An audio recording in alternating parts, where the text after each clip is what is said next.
Up next on the Penguin Business Beat, I spoke with Nancy Lublin, CEO of Do Something and founder of Dress for Success. This is Courtney Young here with Nancy Lublin, the author of Zilch, The Power of Zero in Business. Hey, Nancy. So your book is all about doing more with less money, fewer people, smaller overhead. Just wondering if you could explain for our listeners what makes you so qualified to speak on the subject.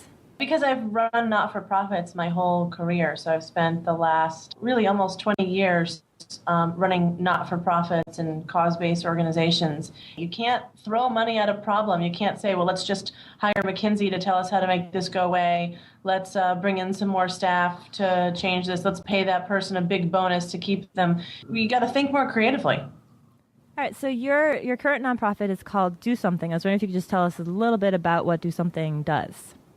DoSomething.org is one of the largest organizations for teens and social change in the United States. And it leverages communications technologies like the web and television and mobile to get kids to do good stuff offline. So in a nutshell, what do you think businesses should be learning from nonprofits? So I actually think it's management, which I know sounds ironic. Everybody has always said that not-for-profits have so much to learn from for-profits. And I think that's true. I think there's a lot. But I do think that there are things that not-for-profits do really well that we can teach for-profits, like how to motivate a team without spending a lot of money, like building a brand without taking out a Super Bowl ad, like making the best of a board of directors and really utilizing them as more than sort of a rubber stamp, but really using their expertise and leveraging them, things like that. What actually made you decide that this is a book that needed to get written? Two things. One is the not-for-profit sector really sort of needed its due, needed its day. And in some ways, it's almost like a not-for-profit manifesto on the space as business leaders. But the other is the economy tanked. I mean, I started writing this as things were collapsing everywhere and people were just panicking. I can't do this campaign anymore. I can't launch this product anymore because I don't have a big fat budget. And then I was saying to people, look, smaller budgets doesn't have to mean less impact.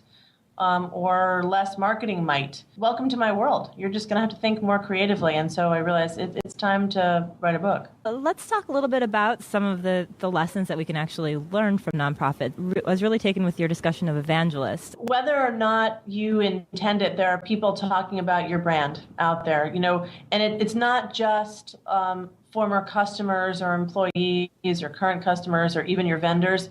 It's like the guy who delivers FedEx to your office every day and feels like he's part of what you do, or the person who refills your Pepsi machine in your lobby. Like, you just have a number of touches with people out there who could become evangelical about your brand and could be saying, that's a really great company. Everybody's really happy there. They make a great product. They seem really focused. Or they could be saying, oh, that place is such a nightmare. Everybody is so miserable. All the jobs are really siloed. Nobody knows what the other person is doing. That you could create evangelicals out of almost anybody who touches your brand. What you do is getting people to give you money for nothing. And I'm wondering, is that totally applicable in the business space? No, when we're talking about evangelicals, I'm just talking about marketing and sales. So spreading the word about something, like I said, it can be intended and unintended. It's an employee's mother talking about where that daughter works and why it's such a good company and why her daughter is, so happy there.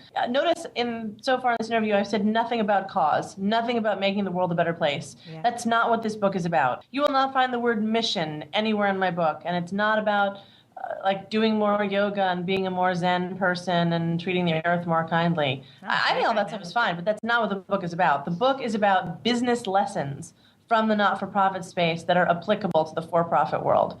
So this evangelical point, again, is about sales and about the ability to make a clear ask for something, get a yes, create a clear request, leveraging social media and things like that to spread the word cheaply, using people as marketing mechanisms, because, again, that word-of-mouth marketing is the strongest you can get.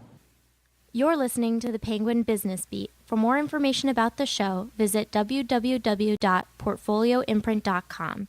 And now back to Nancy Lublin, author of Zilch, The Power of Zero in Business.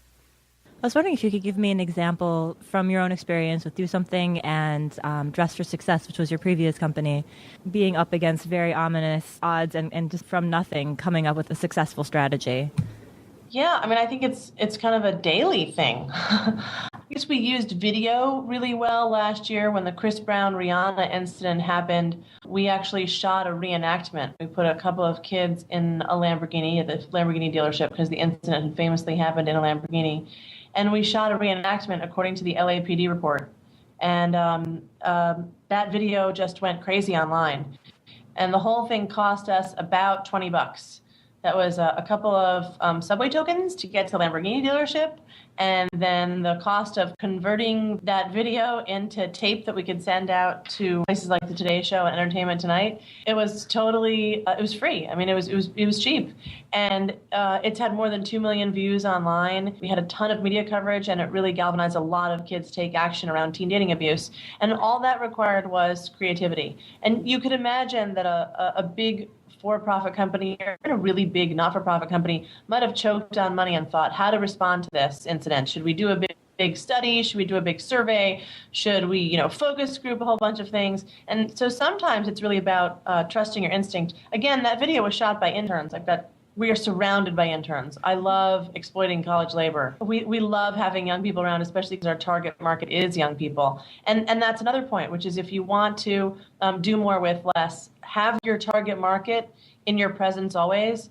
So if you're focused on moms, like you should have a lot of moms in your workplace, not just in focus groups that you see every once in a while, but like invite them in. And you don't have to pay them. They would love to be part of making a better diaper or creating a better food product.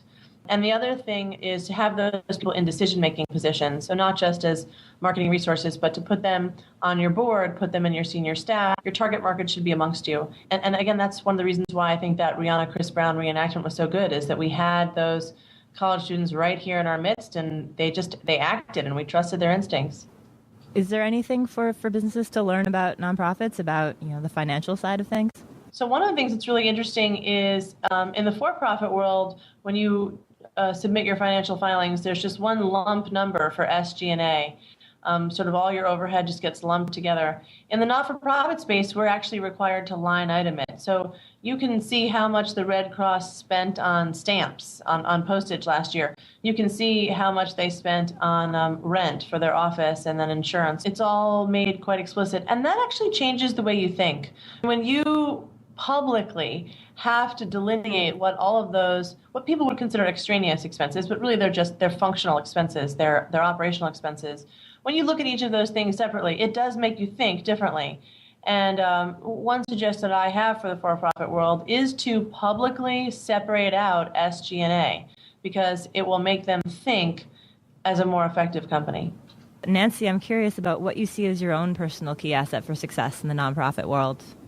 Probably is my business sense. I mean, to be honest, and it's funny because I think I had these instincts in place, but I've honed them through, years of reading the Wall Street Journal and the business section of the New York Times, and HBR and all kinds of other things, and business books. And I think actually it's the fact that I don't consider being in the not-for-profit world, God's work or just about passion. I think that what I'm doing is running a business. The only difference is that I happen to have two bottom lines instead of one. I really think like a business leader, and I'm always thinking about our purpose and how do we reach and nail those numbers. Both, remember, double bottom line, so both our impact numbers and then also our fiscal goals. Okay. Well, this is kind of a loaded question, but I'm wondering why you chose against going to work for a for-profit company. I think this is harder. I think actually this is more of a challenge, and I like being at small not-for-profits also. I mean, sometimes people think, you're supposed to climb your way up and you should be at an organization now with like a $40 million budget. I actually like this size not-for-profit because you do get to see every aspect of the organization, and it's day-to-day challenging because you're still largely living hand-to-mouth. So it's not boring, and it's super fun. I think I would be bored at a ginormous company. And in some ways, I look at my friends who are at those ginormous companies and think, that's so easy. I mean, it's hard work.